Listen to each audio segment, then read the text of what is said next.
Talking with famous people.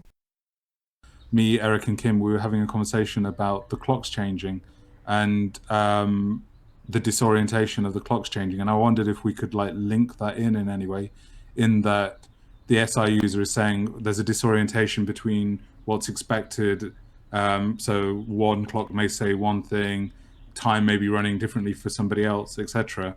Whereas for me, irrespective of the clocks changing, it doesn't bother me.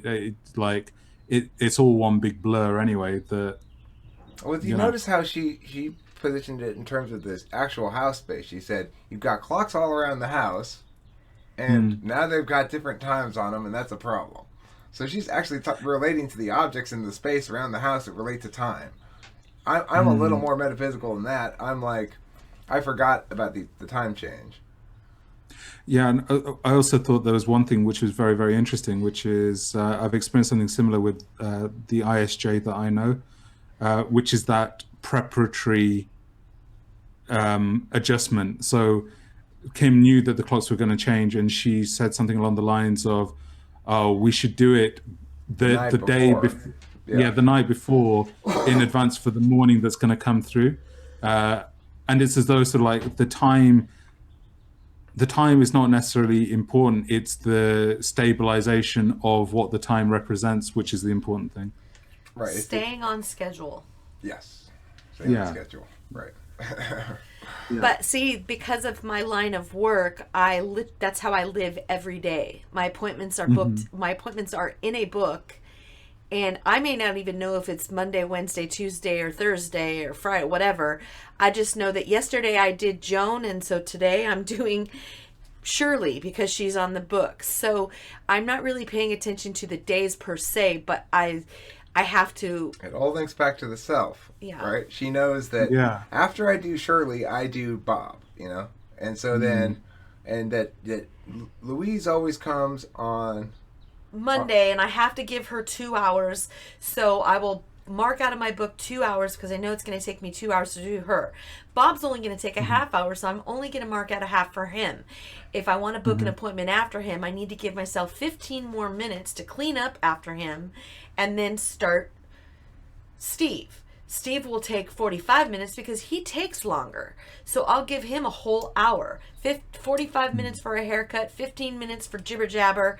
And I already know ahead of time how talky these people are, what they're probably going to expect of me over a 14-year period of time. I know their habits. This is a perfect example of how you get rid of TE and still have good TE, right? It's all via FE. She doesn't know it from a TE perspective. She doesn't say I first have to do this step, then that. She knows it from this person requires this amount of FE, this kind of FE thing. It's interesting. I'd never heard her describe that before. That's interesting. And what I also find interesting is that the time is actually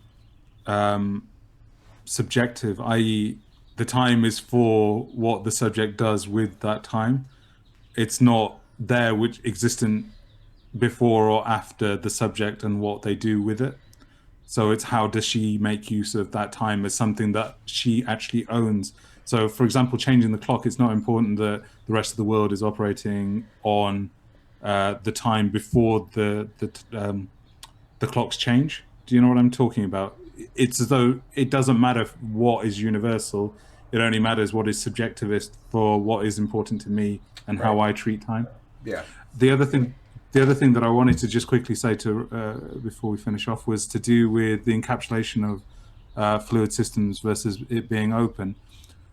And maybe that explains actually how you see different expressions of the individual representing different expressions of change. Whereas for me, because the holder of time is fixed, the pattern that is held within the time is also fixed.